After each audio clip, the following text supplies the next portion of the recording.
Hello everyone, welcome to Envirotrix. मैं हूं doctor Savita कलशन और आज के इस लेक्चर में हम बात करने वाले हैं रिमोट सेंसिंग एंड जीआईएस के बारे में। लास्ट लेक्चर में जो है हमने देखा था रिमोट सेंसिंग क्या होता है और साथ ही साथ हमने उसके 3 टाइप्स क्या होते हैं, सिग्निफिकेंस क्या होते हैं वो देखे थे। Type of Remote sensing by energy हमने बात की थी, एक्टिव और पैसिव की। साथ ही साथ टाइप ऑफ प्लेटफॉर्म के बेसिस पर भी हमने देखा था कि कौन कौन से सेंसर जो हैं ग्राउंड लेवल पे आपके एरो सेंसर या फिर स्पेस सेंसर जो भी हम यूज़ करते हैं, तो टाइप ऑफ प्लेटफॉर्म्स हमने देखे थे। साथ ही साथ टाइप ऑफ स्पेक्ट्रम की बात की थी और कुछ इंपॉर्टेंट बैंड जो है हमने डिस्कस किए थे जिस पे सबसे ज़्यादा मैक्सिमम क्वेश्चंस पूछे जाते हैं। और रिमोट सेंसिंग रेजोल्यूशन के भी हमने लास्ट टाइम बात की थी। तो आज के इस लेक्चर में हम बात करने वाले हैं जो आपसे क्वेश्चन पूछे जाते हैं simple to higher complexity order जो है वो कैसे इमेज को सेट किया जाता है।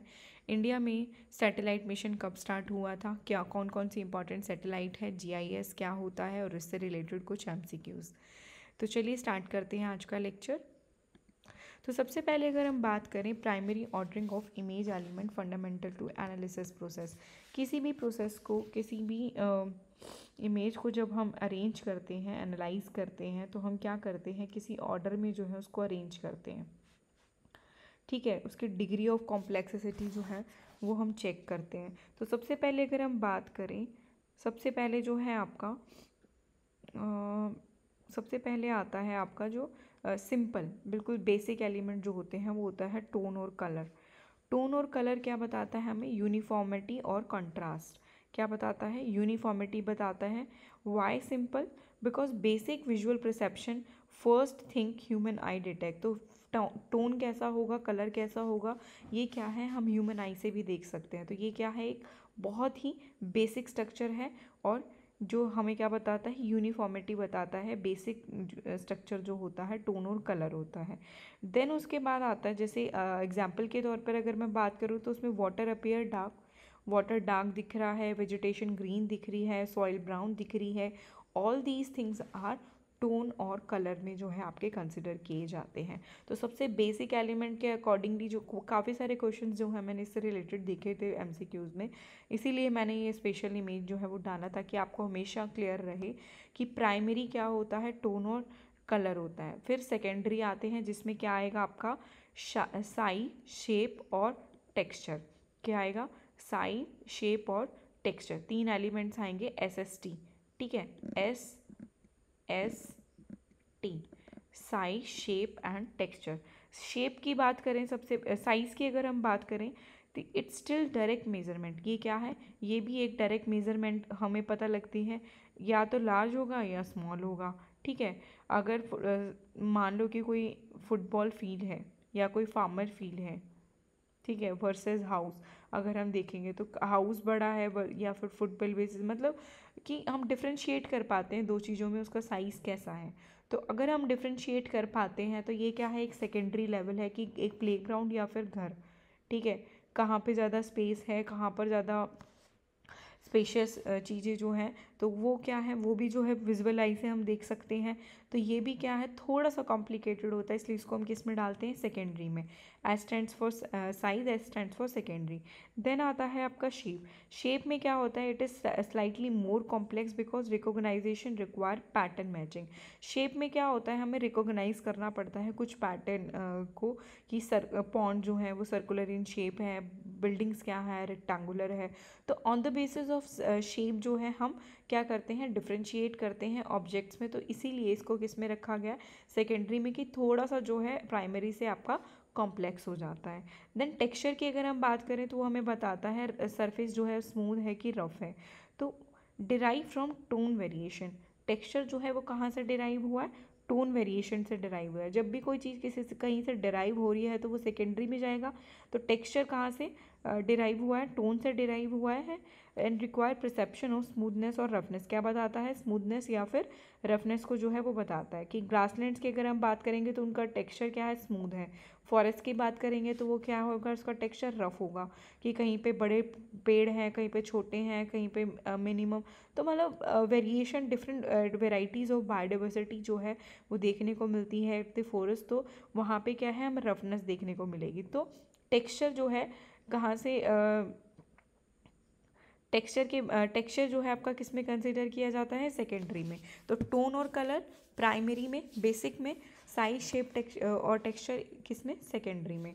देन आता है आपका पैटर्न, हाइट और शेडो, वो क्या होगा, टर्शरी। पैटर्न की बात करेंगे, they are talking about the arrangement and movement, they are talking about the arrangement और movement. They need to recognize of repeated arrangement, कि कैस किस तरीके का पैटर्न जो है वो हमें देखने को मिल रहा है। अगर एग्रीकल्चर फील्ड है तो ग्रिड पैटर्न हमें देखने को मिल रहा है। अगर रिवर है तो रिवर में किस तरीके का डिफरेंट टाइप ऑफ पैटर्न जो है हमें देखने को मिल रहा है, मेंडरिंग पैटर्न जो हमें देखने को मिल रहा है। तो डिपेंड करता है कि एग्रीकल्चर फील्ड और रिवर जो है उनका अलग अलग पैटर्न है। तो पैटर्न हमें क्या बताता है, अरेंजमेंट या फिर मूवमेंट के बारे में बताता है। देन आता है आपका हाइट और शेडो। हाइट और शेडो क्या बता रहा है आपका, हाइट बता रहा है आपका एलिवेशन, ठीक है, कि कितना टॉल होगा, कितना छोटा होगा, कितने लंबे माउंटेन है, कितने छोटे माउंटेन है, तो ये डिपेंड करता है उसके एलिवेशन पे। देन शेडो, शेडो में आपका क्या आएगा, शेडो में भी, shadow is also related with height and elevation, तो ये भी क्या है, टर्शरी में आपका कंसिडर किया जाएगा। तो अगर सिंपल से कॉम्प्लेक्स में हमेशा मैं जब भी बात करूँगी तो क्या होगा आपका, सिंपल से कॉम्प्लेक्स में जब भी जाएंगे तो टोन या colour simple, then size, shape, texture, कि कोई चीज़ साइज देखेंगे, शेप देखेंगे, टेक्सचर देखेंगे, पैटर्न देखेंगे, शेडो देखेंगे, साइट देखेंगे या फिर उसका एसोसिएशन देखेंगे। तो साइट और एसोसिएशन क्या है आपका, हाईएस्ट कॉम्प्लेक्सिसिटी है विच depend on external and contractual knowledge. किस पे डिपेंड करता है, एक्सटर्नल और कॉन्ट्रैक्चुअल नॉलेज पे जो है आपका, कॉन्टेक्चुअल नॉलेज पे जो है वो डिपेंड करता है। एसोसिएशन में अगर हम बात करें तो स्कूल एसोसिएटेड विद प्लेग्राउंड, अगर कहीं पे स्कूल बना है तो उसके साथ प्लेग्राउंड भी होगा। अगर कहीं पर टेम्पल बना है तो वहाँ पर वाटर टैंक भी होगा। अगर कोई हॉस्पिटल बना है तो उसके हॉस्पिटल के नियर बाय कुछ पार्किंग्स होंगी जहाँ पे एम्बुलेंस हैं, गाड़ीज़ हैं, या फिर कोई मेडिकल फैसिलिटीज़ जो है वहाँ पर रखी गई होंगी। तो एसोसिएशन से हम पता लगाते हैं कि वो किस तरीके का पैटर्न जो है वहाँ पर देखने को हमें मिल रहा है, ठीक है। तो टोन और कलर, कलर के बाद साइज, साइज के बाद शेप, शेप के बाद टेक्सचर, टेक्सचर के बाद पैटर्न, पैटर्न के बाद शेडो, शेडो के बाद साइट और एसोसिएशन। क्लियर है। देन नेक्स्ट देखते हैं satellite mission in India. Satellite mission in India की अगर हम बात करें, सैटेलाइट मिशन की अगर हम बात करें तो Indian Institute of Remote Sensing, IIRS जो है आपका, वो it is the part of ISRO, ठीक है, it is the part of ISRO which is establish in 1966 at Dehradun. तो सबसे पहले इसरो का जो सेंटर है वो कहाँ पर एस्टैब्लिश किया गया था, आपका Indian Institute of Remote sensing जो है सबसे पहले कहाँ पर एस्टैब्लिश किया गया था, देहरादून में, ठीक है। कहाँ पर एस्टैब्लिश किया गया था, देहरादून में। It is the main centre of training, education, research in Jio special remote sensing और technology of India in South East Asia, ठीक है। तो की रोल और फैक्ट की अगर हम बात करें तो Indian Institute of Remote sensing क्या करता है, it is the part of ISRO which is establish in 1966 Dehradun में, और मेन सेंटर फॉर ट्रेनिंग था ये, जिसमें एजुकेशन, रिसर्च और जियो स्पेशल रिमोट सेंसिंग टेक्नोलॉजी जो है वो इंडिया के लिए यूज़ की जाती थी। नेक्स्ट अगर हम बात करें, एक इंपॉर्टेंट बॉडी और है आपका, वो है आपका नेशनल रिमोट सेंसिंग सेंटर। तो NRSC जो है आपका, national remote sensing centre, ISRO operational centre, ये क्या है, इसरो का ऑपरेशनल सेंटर है। तो एक ट्रेनिंग, एजुकेशन और रिसर्च सेंटर कौन सा है, Indian Institute of Remote sensing. और research centre, operational centre of satellite कौन सा है आपका, वो है आपका नेशनल रिमोट सेंसिंग, ठीक है। ISRO operational centre for satellite, data acquisition के लिए, प्रोसेसिंग के लिए, डिस्ट्रीब्यूशन के लिए, एरियल सर्वे के लिए, and provide decision support of disaster management, host the data. 13+ IRS और सैटेलाइट जो है एट प्रेजेंटली हमारे यहाँ पर प्रेजेंट है। नेक्स्ट अगर हम बात करें रीजनल रिमोट सेंसिंग सेंटर्स की, तो उसमें आपके network of regional unit under the, किसके अंडर आते हैं रीजनल सेंटर्स, वो आते हैं आपके नेशनल रिमोट सेंसिंग के अंडर, ठीक है। नेशनल रिमोट सेंसिंग सेंटर्स के अंदर जो है आपके रीजनल सेंटर्स को कंसिडर किया जाता है।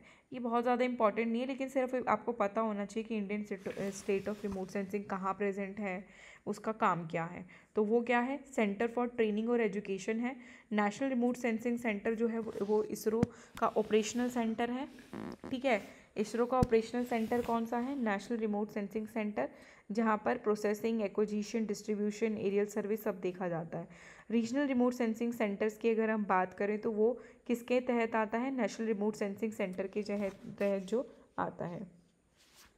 नेक्स्ट अगर हम बात करें पर्पस की, तो IRS satellite are backbone of India's national natural resource management system. तो इंडिया के नेशनल रिसोर्स मैनेजमेंट की बैकबोन है इंडियन सैटेलाइट्स। ठीक है, IRS सैटेलाइट जो है वो किसकी बैकबोन है, नेशनल रिसोर्स मैनेजमेंट सिस्टम की। They're delivering the operational remote sensing data and resource management, agriculture, forestry, oceanography, urban planning, disaster support, सब चीज़ों की स्टडी करने के लिए हमें किसकी ज़रूरत पड़ती है, IRS सैटेलाइट की जो है ज़रूरत पड़ती है। नोडल एजेंसी की अगर हम बात करें तो कौन है इसका, department of space through ISRO जो है इसकी नोडल एजेंसी है। फर्स्ट IRS सैटेलाइट जो है वो कौन सी थी, IRS-1A, जो 1988 में आपका start of operational earth observation in India. सबसे पहले कब स्टार्ट की गई थी, अर्थ ऑब्जर्वेशन के लिए जो है 1988 में स्टार्ट की गई थी। क्लियर है। देन नेक्स्ट अगर हम बात करें रीसेंट लॉन्चेस की, तो iOS 7, 6, 4 और 2 ये क्या है आपके रीसेंट लॉन्चेस है। लास्ट iOS लॉन्च जो हुआ था 2023 में हुआ था for the earth observation. iOS 6 जो है आपका वो अर्थ ऑब्जर्वेशन के लिए ही हुआ था 6 में और 2022 में। 4 जो है वो अर्थ ऑब्जर्वेशन 2022 में लॉन्च हुआ फिर से, और 21 में जो है वो भी आपका अर्थ ऑब्जर्वेशन के लिए जो है वो लॉन्च हुआ। 2020 में जो है iOS 1 जो है फर्स्ट टाइम लॉन्च हुआ था for the disaster management and earth observation. RISAT and 2BR1 2019 जो है वो किसके लिए, रियासेट सैटेलाइट जो है वो किसके लिए यूज़ होती है, डिज़ास्टर मैनेजमेंट के लिए। कार्टोसैट जो है वो हाई रेजोल्यूशन होता है फॉर द अर्थ ऑब्जर्वेशन के लिए कार्टोसैट सैटेलाइट का हम यूज़ करते हैं। नेक्स्ट अगर हम बात करें हाई SIS, तो वो किसके लिए, hyper spectral imaging earth observation के लिए। ये सिर्फ आपको याद रखना, इतना डीपली जो है हमसे पूछा नहीं जाता है। मेन जो है वो ये है sensors, satellite sensors, special resolution, इनके ऊपर क्वेश्चंस जो है आपसे ज़्यादा पूछे जाते हैं। तो जो सेंसर हम यूज़ करते हैं वो होता है एक आपका पैन, जिसको बोलते हैं पैनक्रोमैटिक। ठीक है, पैनक्रोमैटिक सेंसर जो है वो हम किस में यूज़ करते हैं, IRS और कार्टोसैट सीरीज़ में। ठीक है, IRS और कार्टोसैट सीरीज़ में हम पैन सेंसर का यूज़ करते हैं, याद रखना, कार्टोसैट और IRS में। स्पेशल रिजोल्यूशन कितना होता है, 0.25 to 5.8 मीटर हाईएस्ट। ठीक है, स्पेक्ट्रल टाइप की अगर हम बात करें तो विजुअल स्पेक्टर बैंड जो है इसमें यूज़ किया जाता है। बेस्ट यूज़ की अगर हम बात करें तो हाई डिटेल देता है ये ब्लैक एंड वाइट मैपिंग के लिए, और 3D टेरेन एंड कार्टोसेल सर्वे जो है आपका प्रोवाइड करता है। तो black and white study maps जो है ये हमें प्रोवाइड करता है। पैनक्रोमैटिक सेंसर जो हम इसमें यूज़ करते हैं, IRS और कार्टोसेट सीरीज़ में जो है इसका यूज़ किया जाता है। स्पेशल रिजोल्यूशन की बात करें तो 0.25 से 5.8 मीटर जो है ये हाई होता है। ये देखो आपको खुद ही याद करने पड़ेंगे, इसमें मैं कोई रट्टा या कुछ और नहीं लग सकता है, तो इसको आप ध्यान से देखो और स्क्रीनशॉट ले सकते हो इसका, और अच्छे से इसको याद करना है आपने। देन अगर हम बात करें लिस्ट 4 की, linear imaging self scanner. Linear imaging self scanner जो है वो किस में यूज़ किया जाता है, कौन सी सैटेलाइट में, रियोसैट सैटेलाइट 2 और 2A दोनों सीरीज़ में जो है आपका रियोसैट जो है वो यूज़ किया जाता है। स्पेशल रिजोल्यूशन कितना है, 5.8। सबसे ज़्यादा रिजोल्यूशन जो है वो किसका है, सबसे ज़्यादा रिजोल्यूशन तो ओशियन कलर मॉनिटर का है। तो ये आपको अरेंज करने के लिए भी आ सकते हैं कि सबसे ज़्यादा रिजोल्यूशन जो है वो किसका है, ओशियन कलर मॉनिटर का, जो किस में यूज़ करते हैं, ओशियन सैटेलाइट में। ठीक है, ओशियन सेट में जो हम उसका यूज़ करते हैं। इसमें मल्टी स्पेक्ट्रल बैंड्स होते हैं और विजिबल और NIR बैंड जो है इसमें प्रेजेंट होते हैं। मल्टी स्पेक्ट्रल, विजुअल और NIR बैंड जो इसमें प्रेजेंट होते हैं to study the ocean colour, chlorophyll, fisheries और साथ ही साथ आपका कोस्टल स्टडीज़ के लिए। और WIFS जो है वाइड फील्ड सेंसर्स होते हैं जो IRS 1C और 1D में यूज़ किए जाते हैं। स्पेशल रेजोल्यूशन की अगर हम बात करें तो उसका कितना होता है 188 मीटर। इसमें भी मल्टी स्पेक्ट्रल बैंड जो हैं वो यूज़ किए जाते हैं to study the vegetation dynamic, drought, desertification और मॉनिटरिंग के लिए। रियो सेट जो है वो आपका किसके लिए यूज़ किया जाता है, इसमें कौन से एडवांस वाइड फील्ड सेंसर्स जो हैं वो प्रेजेंट होते हैं। 56 मीटर इसका स्पेशल रेजोल्यूशन होता है और मल्टी स्पेक्ट्रल बैंड जो है इसमें प्रेजेंट होते हैं, विजुअल NIR और short wave infrared. Large area vegetation और एग्रीकल्चर डिजास्टर इम्पैक्ट के लिए जो है हम इसको यूज़ करते हैं। तो इन शॉर्ट अगर मैं बात करूँ, इन शॉर्ट अगर हम बात करें तो IRS 1A सबसे पहले 1988 में लॉन्च किया गया। IRS 1A सबसे पहले कब लॉन्च किया गया 1988 में, ठीक है। EOS क्या है, अर्थ ऑब्जर्वेशन सीरीज़ है, लेटेस्टली जो है वो 2023 में हुआ था आपका। और रीसेट की अगर हम बात करें तो रडार रीसेट जो है वो आपकी क्या है, रडार बेस्ड सैटेलाइट है। रडार बेस्ड सैटेलाइट क्या होती हैं, एक्टिव सैटेलाइट्स होती हैं और ये हर वेदर कंडीशन को जो है वो अच्छे से स्टडी कर पाती है। कार्टोसेट की अगर हम बात करें तो कार्टोग्राफी में हम इसको यूज़ करते हैं, हाई डिटेल जो हमें ये प्रोवाइड करती है, ठीक है। Then IRS which is use for training, NRSE data hub होता है, RRSE जो है वो रीजनल सपोर्ट प्रोवाइड करता है। क्लियर है। तो कार्टोसेट और पैन जो है अगर आपसे कोई पूछे तो क्या है, हाईएस्ट डिटेल मैपिंग के लिए हम यूज़ करते हैं। किसके लिए, कार्टोसेट और पैन जो है, पैन सेंसर जो है और कार्टोसेट जो है वो किसके लिए यूज़ करते हैं हम, हाई डिटेल सेंसिंग के लिए, ठीक है, हाई डिटेल मैपिंग के लिए। लिस्ट की अगर बात करेंगे, list linear imaging self scanner की अगर हम बात करेंगे तो मल्टी स्पेक्ट्रल नेचुरल रिसोर्सेज के लिए यूज़ करते हैं। It is use for multi natural resources. WIFS और WIFS जो है वाइल्ड फील्ड सेंसर जो है, एडवांस वाइल्ड फील्ड सेंसर और वाइल्ड फील्ड सेंसर जो है वो वाइड एरिया और कोरस डिटेल स्टडी के लिए जो है वो यूज़ किया जाता है। वाइड एरिया और कोरस डिटेल स्टडीज़ के लिए जो यूज़ किया जाता है, इसमें मल्टी स्पेक्ट्रल बैंड जो आपके प्रेजेंट होते हैं। OCM की अगर हम बात करें तो ओशन की स्टडी के लिए जो है ये यूज़ किया जाता है। SR जो है वो आपका रीसेट है, ऑल वेदर रडार जो होता है। इनसेट और जी सेट, इनसेट और जी सेट वो है वो आपके वेदर फोरकास्टिंग के लिए जो है हम यूज़ करते हैं, इनसेट और जी सेट। क्लियर है। तो बेस्ट हाई रेजोल्यूशन की स्टडी के लिए Cartosat pan, best agriculture and multispectral uses के लिए रियो resource set list 4, resource set list 4, ठीक है, resource set list 4। Best agriculture multispectral के लिए, बेस्ट ऑल वेदर को जानने के लिए RISAT RISAT, RISAT SAR, RISAT SAR. तो रीसेट सार जो है वो किसके लिए यूज़ करते हैं हम, हर तरीके की वेदर कंडीशन को फाइंड आउट करने के लिए। बेस्ट ओशन स्टडीज़ के लिए हम क्या यूज़ करते हैं आपका, ocean set OCM, ocean set OCM। तो ओशन सेट क्या हुआ, सैटेलाइट, OCM क्या हुआ, सेंसर। तो रीसेट सार बोलेंगे तो क्या होगा, रीसेट जो है वो आपका क्या है, सैटेलाइट, सार क्या है, सेंसर। कार्टोसेट पैन, कार्टोसेट क्या है, सैटेलाइट, पैन क्या है, सेंसर, ठीक है। रियोसैट लिस्ट 4, रियोसैट क्या है, सैटेलाइट है, लिस्ट 4 क्या है, सेंसर है। क्लियर है। तो ये किसके लिए हम यूज़ कर रहे हैं,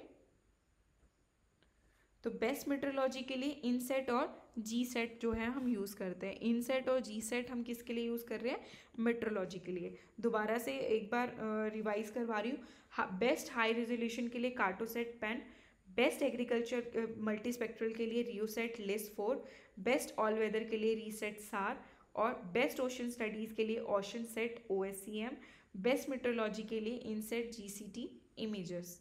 क्लियर है। और अगर रेजोल्यूशन के बेसिस पे बात करेंगे, हाई टू लो रेजोल्यूशन की अगर हम बात करें, small to large pixel size के अकॉर्डिंगली अगर हम देखें तो सबसे ज़्यादा जो है कार्टोसेट का रेजोल्यूशन होता है 0.25 to 1 मीटर। देन आता है आपका IRS पैन और लिस्ट 4 5.8, देन लिस्ट 3 23.5, रीसेट सार 3 to 50 मीटर वेरिएबल। WIFS जो है वाइड फील्ड सेंसर जो है आपका 188 मीटर होता है, then ocean set 360 metre, INSAT G set जो है वो आपका 1.8 किलोमीटर होता है। क्लियर है? तो एक बार इसको अच्छे से देख लेना, इन शॉर्ट्स जो है वो मैंने आपको बता दिए हैं। देन आते हैं आपके बैंड नेम और फ्रीक्वेंसी। एल बैंड जो है वो किसके लिए यूज़ किया जाता है? To penetrate in vegetation, soil and soil moisture और फॉरेस्ट बायोमास के लिए। तो सॉइल मॉइस्चर और फॉरेस्ट स्टडी के लिए हम क्या यूज़ करते हैं? L band. एस बैंड की अगर हम बात करें तो वेदर फॉरकास्ट के लिए जो हम क्या यूज़ करते हैं? L band. सी बैंड की अगर हम बात करें तो they are widely use in SAR, ocean wind और वेदर इमेजिंग के लिए जो हम इसको यूज़ करते हैं, ओशन विंड की स्टडी के लिए या फिर वेदर इमेजिंग के लिए। एक्स बैंड जो है वो आपके हाई रेजोल्यूशन बैंड्स होते हैं जो मिलिट्री में आपके यूज़ किए जाते हैं। क्यू बैंड जो है वो आपके सैटेलाइट कम्युनिकेशन, टीवी ब्रॉडबैंडिंग जो है उसमें यूज़ किए जाते हैं। के बैंड जो है आपका high frequency radar atmospheric research के लिए जो हम यूज़ करते हैं। ठीक है, एटमॉस्फेरिक रिसर्च के लिए हाई फ्रिक्वेंसी रडार होते हैं। के ए बैंड जो है वो आपका high through out satellite communication, ultimately cloud profiling के लिए जो है यूज़ किया जाता है। क्लियर है? देन आता है आपका GIS। What is GIS? GIS is the Geographical Information System, is a computer-based tool that allow users to capture and store the manipulate, analyze, manage and visualise the geographic और spatial data. इसमें GIS में क्या होता है? Computer based tool होता है ये हमारा, जो अलाउ करता है यूज़र को to capture, store, manipulate, analyse and manage and visualise the geographical और स्पेशल डाटा। हम एक ही डाटा में जो है सारी की सारी चीज़ें जो है हम देख पाते हैं, डिफरेंट डिफरेंट लेयर में जो ये डाटा आपका अरेंज्ड होता है। It integrate the hardware, software and data for processing geographically referred information. हम क्या करते हैं? हम इंटीग्रेट करते हैं हार्डवेयर, सॉफ्टवेयर एंड डाटा को for the processing and geographically referent information के लिए। टाइप ऑफ GIS की अगर हम बात करें तो वेक्टर डाटा और रास्टर डाटा, दो तरीके के डाटा होते हैं। वेक्टर डाटा में हम क्या करते हैं? One of the two primary data model use in GIS। ठीक है, it represent the geographical feature using point, line और पॉलीगन। हम क्या इसमें करते हैं? वेक्टर डाटा में उसके स्टडी करते हैं पॉइंट, लाइन और पॉलीगन्स को। रास्टर डाटा की अगर हम बात करते हैं तो हम क्या करते हैं? रास्टर डाटा में it represent the earth system as a grid. Earth system को कैसे बताता है? ये एज अ ग्रिड बताता है। ग्रिड क्या होते हैं? ये रॉज और कॉलम में जो अरेंज है, दीज आर दी ग्रिड्स। ठीक है, it represent the earth surface as a grid of cell और pixel, which each cell holding a value that represent a specific attribute such as temperature, elevation और land cover। ये कहता है कि हर grid जो है, हर पिक्सल जो है, उसके पास अलग अलग तरीके के डिफरेंट डिफरेंट जो है वो स्पेशल फीचर है। कहीं से रिवर फ्लो हो रही है या फिर कहीं पे जो है एक पिक्सल में एक घर बना है, एक पिक्सल में एक घर बना है, तो कितनी बिल्डिंग जो है एक पिक्सल में बनी है, किस तरीके की वेजिटेशन जो है उन पिक्सल्स में प्रेजेंट है। तो ये टेम्परेचर, एलिवेशन, लैंड कवर जो है वो बताता है। अगर पॉइंट, लाइन और पॉलीगन की बात करेंगे तो वो स्टडी कौन करता है? वेक्टर डाटा करता है। रास्टर डाटा क्या करता है? ग्रिड ऑफ सेल और पिक्सल की जो है वो स्टडी करता है। आप देख पा रहे होंगे इसमें इमेज में कि डाटा सोर्स होता है। सबसे पहले स्ट्रीट डाटा को स्टडी किया, बिल्डिंग डाटा की स्टडी हुई, बिल्डिंग डाटा के बाद वेजिटेशन की स्टडी की गई, देन उसको इंटीग्रेट करके एक डाटा के फॉर्म में जो है वो हम जियोग्राफिकल इमेज या फिर स्पेशल डाटा के फॉर्म में जो है हम देखते हैं। ठीक है, this is all about GIS। तो बेसिकली आज के लेक्चर में जो है हमने क्या क्या डिस्कस कर लिया? टोन, डिग्री ऑफ कॉम्प्लेक्सिसिटी हमने देख ली, tone, colour, size, shape, texture, pattern, height, shadow, site और एसोसिएशन। नेक्स्ट हमने कुछ लिटिल बिट इंपॉर्टेंट इन्फॉर्मेशन देखी कि इंस्टीट्यूशन की मैंने बात की और उनके रोल्स क्या हैं वो मैंने डिस्कस किए। साथ ही साथ उनका पर्पस क्या है, नोडल एजेंसी कौन है, department of space through the ISRO, first IRS satellite कब लॉन्च की गई थी और रीसेंट सैटेलाइट जो है वो कौन कौन सी हैं। नेक्स्ट हमने उसकी सैटेलाइट और सेंसर्स की हमने बात की, उनके स्पेशल रेजोल्यूशन की जो है हमने बात की है। और साथ ही साथ हमने कुछ बैंड, फ्रिक्वेंसी और वेवलेंथ देखी और उनकी क्या फंक्शनिंग है ये भी जो है हमने कवर किए हैं। अब सबसे पहले क्वेश्चन नंबर, ये दोनों क्वेश्चन जो है आपके UPSC में पूछे गए हैं। In context of space technology what is the Bhuvan and recently in news. Bhuvan basically क्या है? Bhuvan is the geo portal of ISRO with 3D imaging capability of India. तो भुवन क्या है आपका? Bhuvan is the India's national geo portal by ISRO. क्या है? India का national geo portal है by ISRO, integrating satellite imagery with thematic map जो है हमें प्रोवाइड करती है, thematic governance and disaster data to support planning and decision making. जो हमारी हेल्प किस में करते हैं? डिसीजन मेकिंग में। It is the geo portal of ISRO with 3D imaging capability of India which provide the 3D imaging capability of India. तो भुवन क्या है? It is the Indian national geo portal of ISRO which integrated satellite imagery with thematic governance and disaster data to support the planning and decision making। और हमें क्या provide करता है? ये 3D image जो है प्रोवाइड करता है। नेक्स्ट अगर क्वेश्चन देखिए, consider the following statement. The Meghalayan launch ISRO is also called the Mars Orbiter mission, made India second country to have spacecraft orbit and Mars after USA, made India the only country to be successful and making the spacecraft orbit to Mars in its very first attempt। तो correct answer क्या होगा? Option number 1 और 3।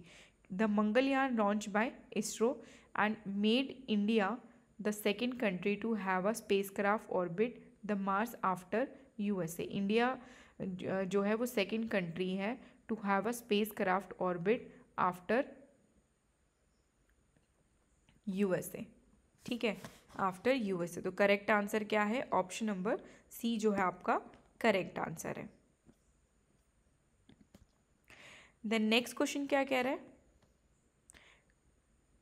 हमें wavelength दे रखी है और principal applications पूछ रखे हैं बार बार, इसीलिए मैं वो क्वेश्चन जो है वो बहुत अच्छे से करा रही थी, क्योंकि इसी तरीके के क्वेश्चन जो आपसे पूछे जाते हैं। तो इस क्वेश्चन का करेक्ट आंसर आपका क्या होगा? इस क्वेश्चन का करेक्ट आंसर आपका क्या होगा? तो 0.52 टू 0.62 मैंने बात की थी। 0.52 टू 0.62 जो बैंड होगा उसमें आपका क्या, एक सेकेंड मैं पेन ओपन कर लूँ।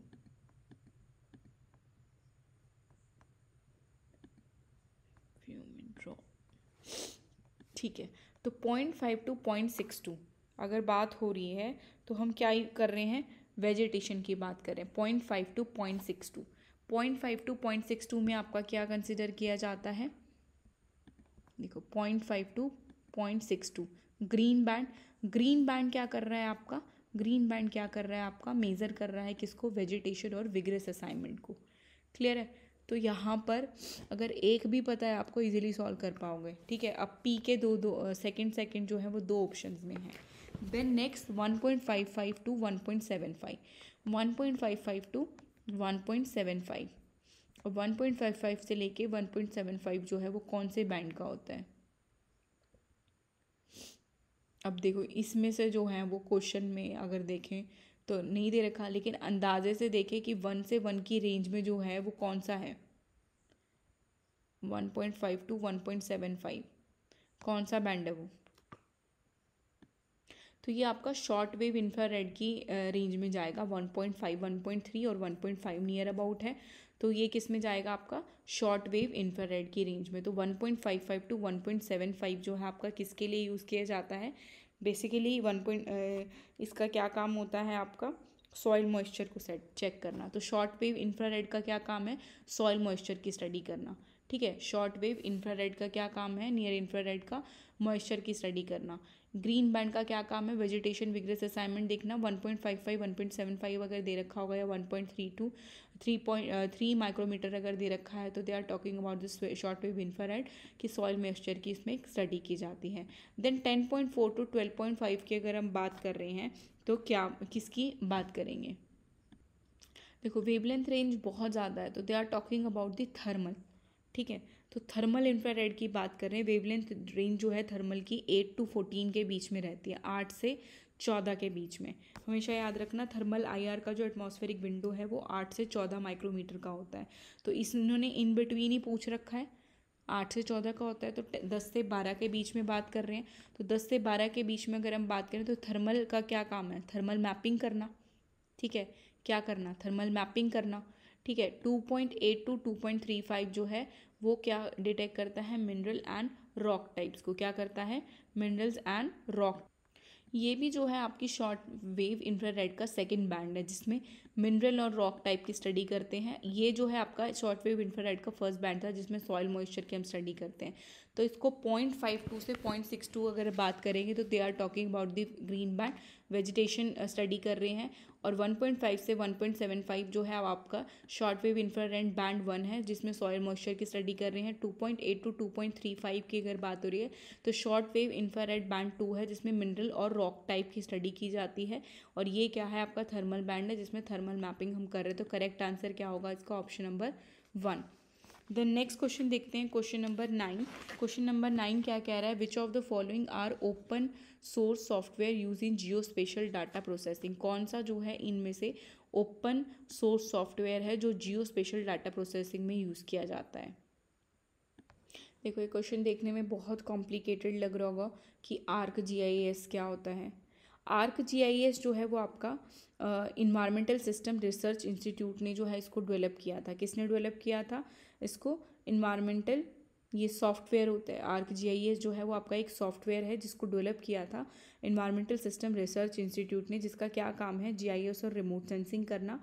मीनिंग की अगर हम बात करें या यूज़ की अगर हम बात करें तो they are most widely use in commercial GIS platform for mapping, analysis and spatial data processing. जिसको हम किसके लिए यूज़ करते हैं, मैपिंग के लिए, एनालिसिस के लिए, स्पेशल डाटा और प्रोसेसिंग के लिए जो हम इसको यूज़ करते हैं। तो mapping, analysis, special data processing के लिए जो हम इसको आर्क जीआईएस का यूज़ करते हैं, मैपिंग, एनालिसिस और स्पेशल डाटा प्रोसेसिंग के लिए। तो ये ओपन सोर्स क्या है, इन्होंने पूछा है क्या ये ओपन सोर्स है। No, this is not a open source, this is the software. Next अगर हम बात करें ERDAS इमेज, तो ERDAS इमेज क्या है, इसका फुल फॉर्म की अगर हम बात करें या डेवलपर की अगर हम बात करें तो वो हेक्सागॉन जियो स्पेशल होते हैं। These are the hexagon geo spatial. ठीक है, ये कौन सा किसका सॉफ्टवेयर है, एडिका इमेजिन जो है वो आपका हेक्सागोनल जियो स्पेशल सॉफ्टवेयर है जो हमारा रिमोट सेंसिंग सैटेलाइट में यूज़ किया जाता है image processing, classification and change detection के लिए। ये क्या है आपका, एक सॉफ्टवेयर है रिमोट सेंसिंग में जो किसके लिए यूज़ करा जाता है, इमेज को प्रोसेस करने के लिए, क्लासिफिकेशन के लिए और चेंज डिटेक्शन के लिए। प्रोसेस करने के लिए, क्लासीफाई करने के लिए और चेंज डिटेक्शन जो भी होगा उसको स्टडी करने के लिए। तो ये भी क्या है, ओपन सोर्स आपका नहीं है। नेक्स्ट अगर QGIS के अगर हम बात करें तो they are formally quantum GIS which are community driven. ये क्या है आपका, कम्युनिटी ड्रीवन सॉफ्टवेयर है जिसको यूज़ किया जाता है, which is user friendly open source GIS। ये क्या है आपका, user friendly open source GIS software है which is use for mapping, analysis and geo processing. Mapping, analysis और जियो प्रोसेसिंग के लिए जो है इसको यूज़ किया जाता है और ये क्या है, एक ओपन सोर्स सॉफ्टवेयर है। ILWIS की अगर हम बात करें तो ILWIS क्या है, integrated land and water information system. GIS remote sensing का ही सॉफ्टवेयर है which provide both GIS and RS tool widely use for land, water और सॉइल स्टडी के लिए जो हम इसको यूज़ करते हैं। तो DB जो है आपका ओपन सोर्स सॉफ्टवेयर है। सागा GIS की अगर हम बात करें तो इसको किसके लिए यूज़ करते हैं, स्ट्रॉन्ग जियो साइंटिफिक एनालिसिस, टेरेन मॉडलिंग और हाइड्रोलॉजी के लिए जो हम इसको यूज़ करते हैं। साइंस, जियो साइंटिफिक एनालिसिस, टेरेन मॉडलिंग और हाइड्रोलॉजी के लिए जो हम इसको यूज़ करते हैं, ये भी आपका ओपन सोर्स सॉफ्टवेयर है। ठीक है, तो ओपन सोर्स सॉफ्टवेयर कौन कौन से हैं, QGIS, ILWIS, सागा GIS। ठीक है, QGIS, ILWIS, Saga GIS are the open source, but ArcGIS, ERDAS, Imagine are the proprietary paid software हैं। ये आपके क्या है, पेड सॉफ्टवेयर है। तो फ्री सॉफ्टवेयर कौन से हैं, C, D और E, OGIS, ILWIS और Saga GIS। ठीक है, तो करेक्ट आंसर क्या होगा, C, D, E। तो option number C is the correct answer. Then next question, question number 12। Question number 12 में बोल रखा है कि data point in spatial location आपको दे रखा है और उसके करेक्टरिस्टिक्स दे रखे हैं। तो क्लस्टरिंग में, रैंडमनेस में, कंप्लीट रैंडमनेस और यूनिफॉर्मिटीज़ में जो है वो क्या होता है। क्लस्टरिंग की अगर बात होगी तो क्लस्टरिंग में बेसिकली क्या होगा आपका, higher count trending to be closer together. Cluster में क्या होगा कि हायर काउंट जो हमें देखने को मिलेगा, ठीक है। रेंडमनेस की अगर हम बात करेंगे तो रेंडमनेस में क्या होगा आपका, count equally likely in any spatial location. इसमें हम क्या करेंगे, इक्वली काउंट करेंगे।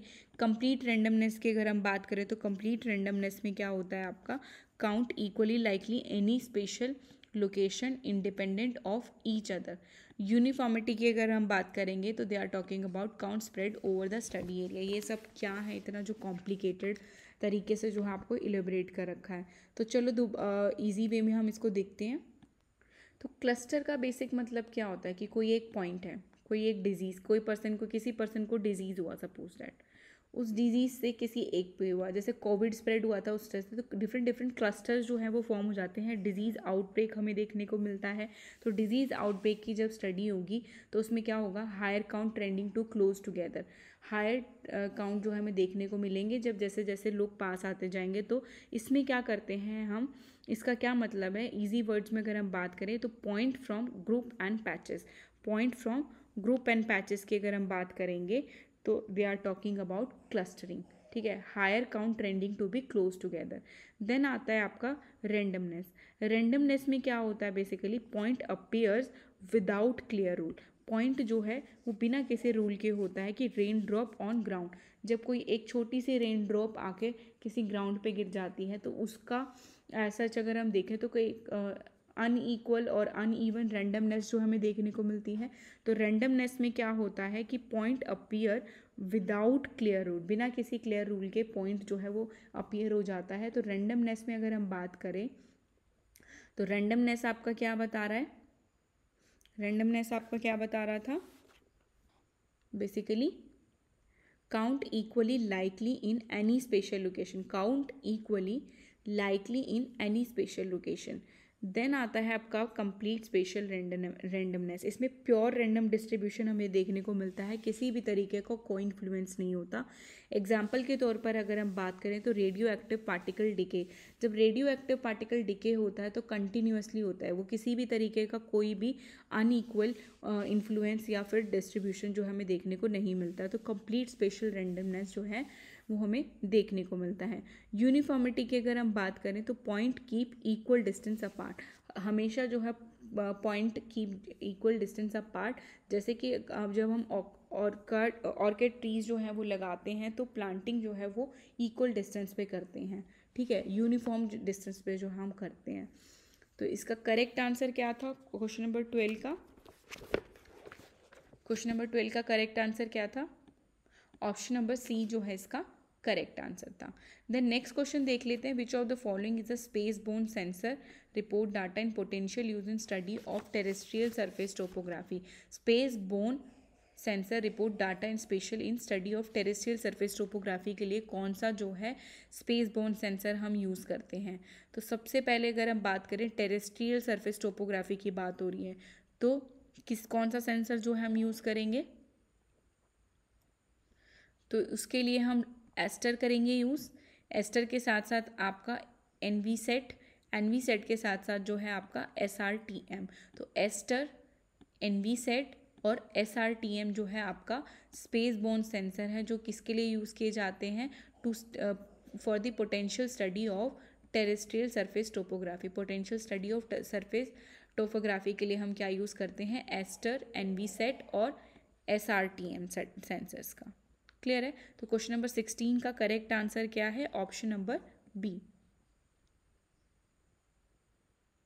और AVHR और रडार सेट जो है वो किसके लिए यूज़ करते हैं, तो AVHR सेंसर जो है आपका वेदर वेजिटेशन की स्टडी के लिए जो है हम यूज़ करते हैं। और रडार सेट 1 जो है वो आपका ऑल वेदर मॉनिटरिंग के लिए जो है वो यूज़ किया जाता है, ठीक है, ऑल वेदर मॉनिटरिंग के लिए जो है यूज़ किया जाता है रडार सेट 1।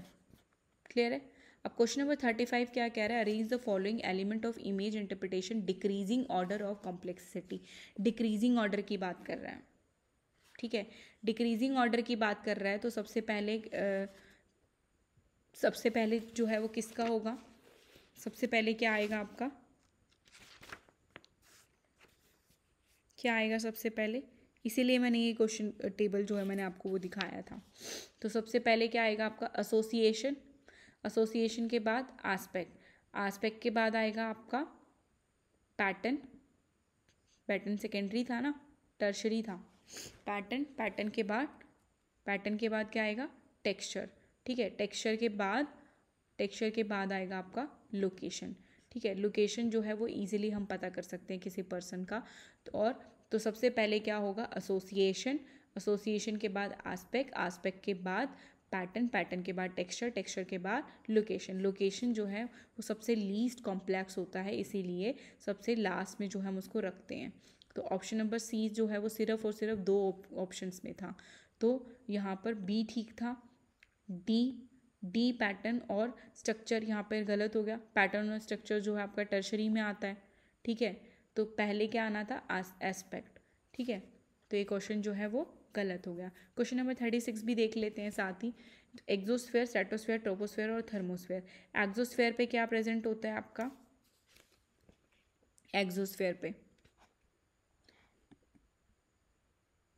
क्या होता है, एक्सोस्फेयर पे, स्ट्रेटोस्फेयर पे क्या होगा ओजोन फॉर्मेशन, ट्रोपोस्फेयर पे क्या हो रहा है हमारा, ट्रोपोस्फेयर पे क्या हो रहा है हमारा air movement and cloud formation हमें देखने को मिल रहा है। साथ ही साथ थर्मोस्फेयर की अगर हम बात करें तो high temperature due to solar radiation होता है, ठीक है, हाई टेम्परेचर हमें देखने को मिलता है। और रेडियो वेव्स कहाँ पर प्रेजेंट होती है, propagation of radio waves, propagation of radio waves कहाँ होगा आपका, प्रोपगेशन ऑफ रेडियो वेव जो है आपका वो प्रोपगेशन ऑफ रेडियो वेव। तो एक्सोस्फेयर की बात हो रही है, तो जो एग्जिस्ट नहीं करे, जहाँ पर लास्ट में जो सबसे प्रेजेंट हो, तो वहाँ पर क्या होगा आपका high temperature due to solar radiation जो है एक्सोस्फेयर पे प्रेजेंट होगा। देन स्ट्रेटोस्फेयर पे ओजोन लेयर, ट्रोपोस्फेयर पे आपका air movement and cloud formation, और थर्मोस्फेयर पे क्या होगा प्रोपगेशन ऑफ रेडियो वेव जो है आपके प्रेजेंट होते हैं। तो करेक्ट आंसर क्या है, option number B is the correct answer. Clear है, तो आज के लिए इतना ही, थोड़ा सा कॉम्प्लेक्स था, लेकिन धीरे धीरे जब एक दो बार आप इस लेक्चर को देखोगे तो इजीली जो है वो क्वेश्चंस रिलेटेड टू जो है वो सॉल्व कर पाओगे। इस 2024 में थोड़े से कॉम्प्लेक्स क्वेश्चंस जो आपसे पूछ रखे थे, लेकिन जो बेसिक एग्ज़ाम्स हैं आपके असिस्टेंट प्रोफेसर एग्ज़ाम है या फिर अदर जो एग्ज़ाम्स हैं, ठीक है, हर स्टेट के, तो उसमें जो है आपका लेवल जो है रिलेटेड टू रिमोट सेंसिंग थोड़ा सा ठीक रहता है, तो इसलिए घबराने की ज़रूरत नहीं है। इजीली आप क्वेश्चंस को जो है सॉल्व कर पाओगे। एक तो आपको बैंड अच्छे से पता होनी चाहिए, एसोसिएशंस अच्छे से पता होनी चाहिए, साथ ही साथ जो है इम्पॉर्टेंटली अगर हम बात करें तो ये सॉफ्टवेयर से रिलेटेड क्वेश्चन जो हैं वो अभी पूछे जाने लगे, इससे पहले जो है इससे क्वेश्चन नहीं आते थे ज़्यादा। तो ये जो है मैं कोशिश करूँगी अगर और भी कहीं प्रेजेंट होंगे तो मैं कवर कराने के लिए, ठीक है। तो आज के लिए इतना ही, रिमोट सेंसिंग हमारा कवर हो चुका है। अगर किसी भी तरीके का कोई डाउट है तो आप कमेंट बॉक्स में पूछ सकते हैं, कोई क्वेरी है, कोई सजेशन है तो आप दे सकते हैं। And please like the channel and share and subscribe, please subscribe my channel. Thank you so much.